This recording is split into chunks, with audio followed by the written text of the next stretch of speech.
So back in the day, I said I'd answer questions if you send them in. I believe also at the end of each episode, I mentioned that I'll answer questions that folks submit as well. So I got a question from Casey, and they asked who inspires me in this space, what companies or individuals inspire me. So I thought about this a little bit, and the first person that came to mind was Andreas.Antonopoulos. I hope I'm pronouncing his last name correctly. I think there's a good chance that I'm not.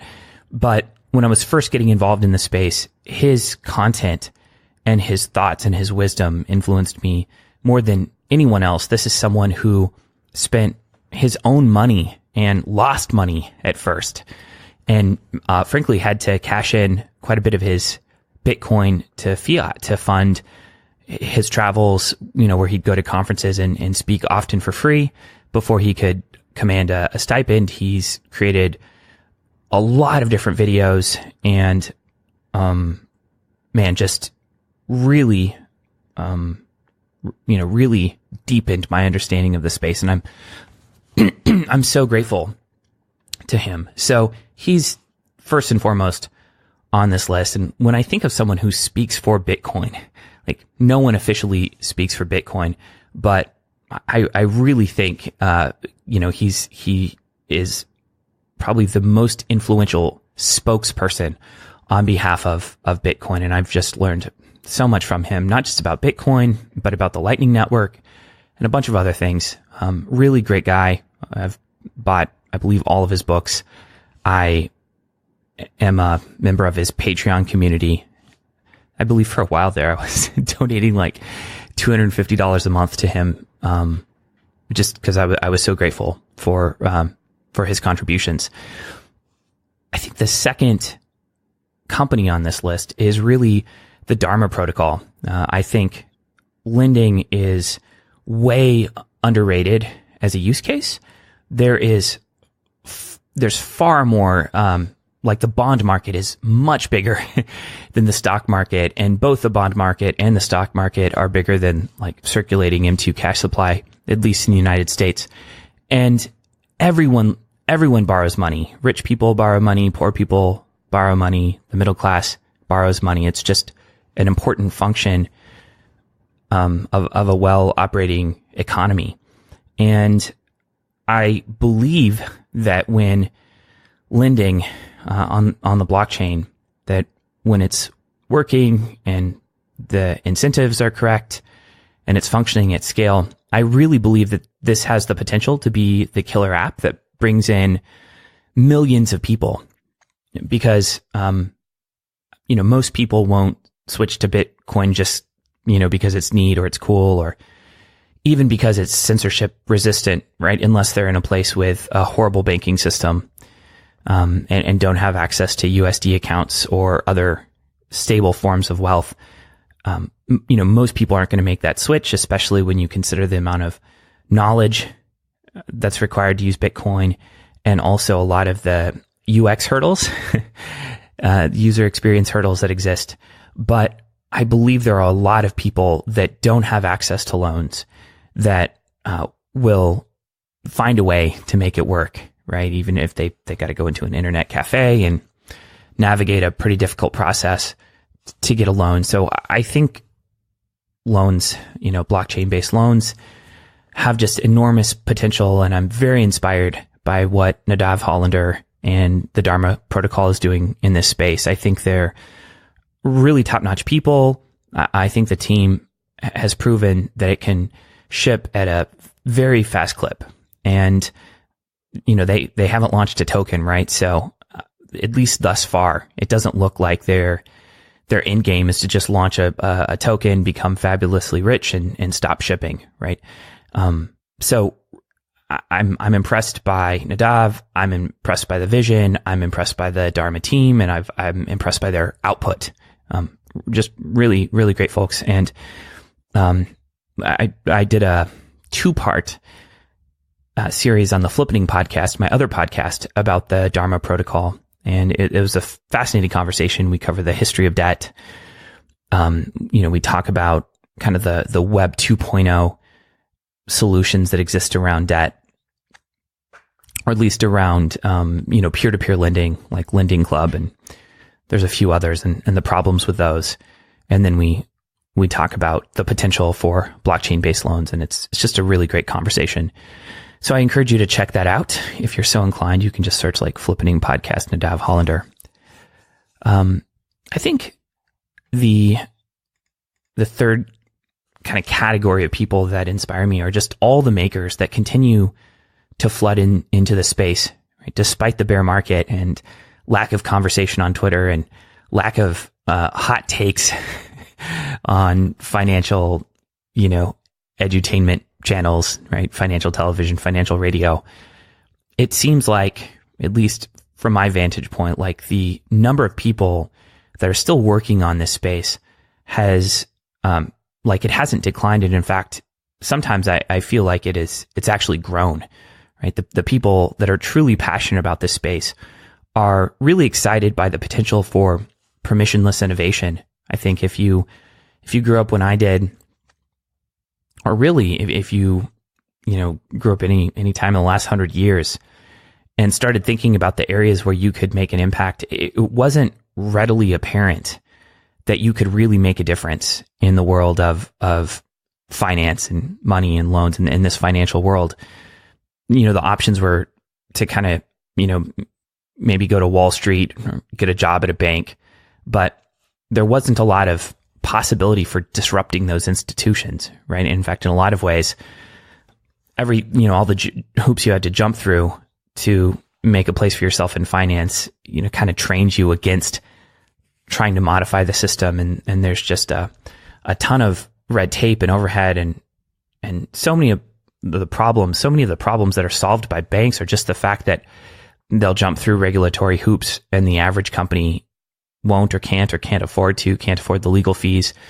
And just to see this generation of people that are building this space and creating, decentralized financial products and just moving the space forward, it's really inspirational. Like, a lot of these people are not making a ton of money. They're doing it because they care about the mission, because they love the technology, because they're, intellectually curious, and there's finally an opening for makers and for technologists to make a dent in the universe without getting permission. I don't want to say without getting permission from anyone, because there's still laws and regulations and stuff, but the barrier to entry has been lowered quite a bit. And so now people are, hopefully, it feels like more and more competing on the merits of their ideas rather than, how much they can raise to jump through regulatory hoops, or their willingness to go to a Ivy League school and then go to Wall Street and then get hired by Goldman or someplace like that. And all that friction can just drain the life out of you. So anyway, I think another category of people are just the makers in this space, slogging it out day in and day out. Another company that I really respect, and I don't know, I might get some grief for this. Don't at me. But another person/company that I'm really impressed by and grateful for is Brian Armstrong and Coinbase as a team. Again, I know that they encounter a lot of criticism, and I think as the most influential player in the space, they shouldn't be immune to criticism. People shouldn't feel like they can't criticize them. But the reality is, more people have purchased crypto with fiat through Coinbase than anywhere else, right? So more people who weren't already native to the space have been able to participate in some form or another because of Coinbase, and they've had an enormous impact on the space. I know when you look at exchange trading volumes, Coinbase Pro, or what used to be GDAX, doesn't rank very high in terms of volume, but what they're not sharing is the amount of fiat to crypto trades and then crypto back to fiat trades that happen on, the consumer side of their business. And, it's been a great thing to watch. I bought my first Bitcoin through Coinbase, and so is my dad, and so is, my wife, who I sent some crypto to, and, the person that cleans my house, who's amazing. She bought her first, Bitcoin and Ethereum there as well. And, maybe there's criticisms about what assets they're adding, but, you can't deny the impact they've had on the space and the good that they've done. I think another, person that I really look up to is CZ at Binance, who heads Binance there. I think it's impressive how they keep on shipping, how they keep all the other exchanges on their toes, and their willingness to kind of demonstrate what a stateless crypto business can kind of be like. And obviously they're not really stateless. They're in Malta, but they're willing to look at jurisdictional arbitrage opportunities.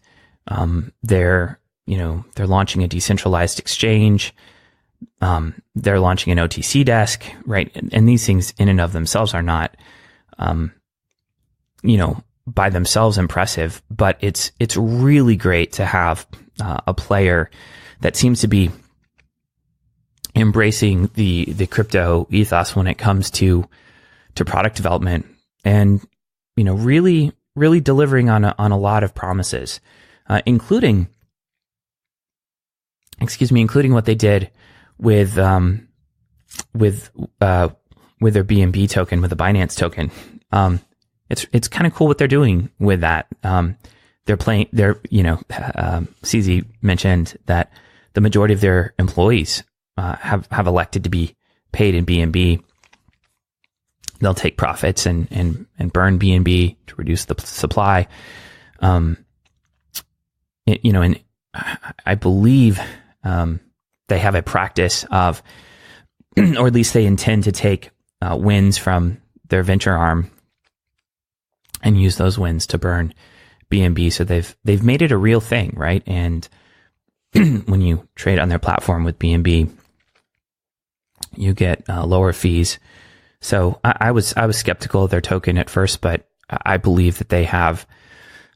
Actually, I don't want to turn this into me shilling BNB. It's not about that. I'm just impressed about with the ethos of their company, with their the example they've set with appointing women to really the highest roles in the company, and just so much about how they operate as a business is inspiring to me. So I hope I've done a good enough job of addressing the question, but there's so many people in this space to be inspired by. And of course, I've got to give a shout out to Satoshi Nakamoto, regardless of who he or she or they are and what their politics might be. They just gave an enormous gift to the world and demonstrated what could be possible. And I'm not very concerned with what their original vision was. I'm just grateful and excited about what he or she or they set into motion. Anyway, that's my gratitude list. Take care. Bye. Hey, thanks for listening. If you liked this content, please help me out by leaving a review on iTunes, Stitcher, or wherever you listen to podcasts. It provides me with encouragement and it helps other people find the program. Also, if you have a question that you'd like me to answer on the podcast, go to asknomics.com, leave me a question, and I'll do my best to answer it in the next few days. Thanks for listening, and see you tomorrow.